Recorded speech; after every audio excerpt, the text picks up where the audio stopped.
Religión en México en el siglo XIX. Para empezar, con la Constitución Política de 1857 se marca claramente la separación de Iglesia y Estado. Las de reforma también indican la total división entre Iglesia y Estado. Con estos dos nacen los primeros países laicos de Latinoamérica.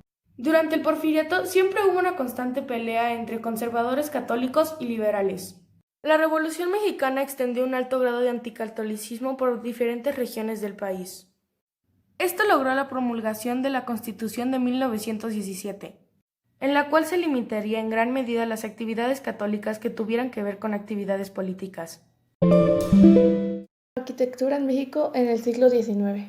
México no se dio una revolución industrial como en Inglaterra, por ejemplo, lo que termina siendo una copia nacionalizada de los estilos de arquitectura neoclásica y barroco que había en Europa en esos tiempos. Pero lo hacían con los materiales que tenían en México, como la piedra caliza. Este es el palacio de minería que hizo el arquitecto Manuel Tolsa, que también era pintor y escultor. La Catedral de México que construyó el arquitecto Damián Ortiz de Castro, que era criollo. Es Francisco Eduardo Tres Guerras, que también era un arquitecto muy reconocido y también era criollo. Las críticas que recibió la arquitectura en México causó la búsqueda de una nueva identidad para que se hicieran arquitecturas mexicanas sin la influencia de Europa.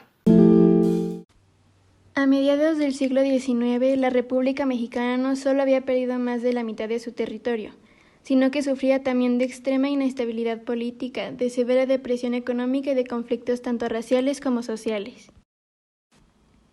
El Virreinato de Nueva España representaba la estructura política más imponente del hemisferio occidental a fines del siglo XVII. Su territorio incluía el México actual, América Central, las Filipinas, Cuba, Puerto Rico, Florida, las regiones costeras de Alabama y Mississippi, todas las tierras al oeste de este río, así como también pretensiones en Canadá Occidental y Alaska. El corazón del virreinato, sin embargo, lo constituía una región aproximadamente del tamaño de México actual.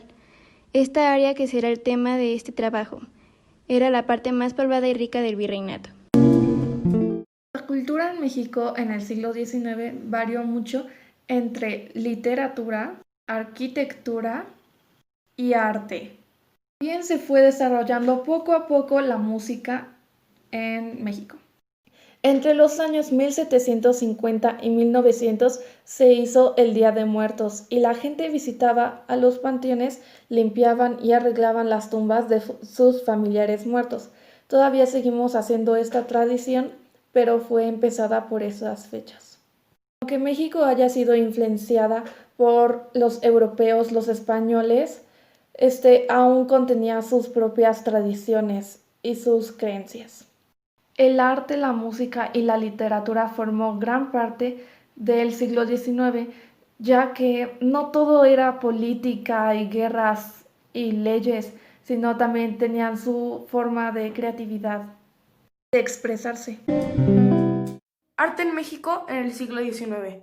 Bueno, el arte en México en el siglo XIX eran principalmente retratos que capturaban lo que estaba pasando en el momento o en un momento específico. La gente de clase social baja retrataba a la gente de social alta que podía pagarles. Habían muchas pinturas realistas sobre lo que veían los artistas. Puedes aprender mucho de la historia de México en su arte. Los artistas retrataban momentos especiales que veían. La corriente del arte en el siglo XIX era el neoclasismo, y no solo era de pinturas, también había esculturas y piezas arquitectónicas. La arquitectura en México tiene mucho del periodo de arte neoclásico, el cual era el del siglo XIX. Los artistas más reconocidos en México de esta época son José María Velasco Gómez, Pelegrín Clavé, Juan Cordero, y como estos artistas hay muchos más que se volvieron muy importantes para la historia de México. Durante el siglo XIX en México hubo una monarquía, una dictadura, una república federal y centralista y dos imperios. Agustín de Iturbide, Pedro Celestino Negrete y Antonio López de Santa Anna fueron presidentes de México. México creció con su economía por actividades de servicio e industria. pues el primero generó mucha parte de la riqueza del país y el segundo proviene de la mayoría de las exportaciones.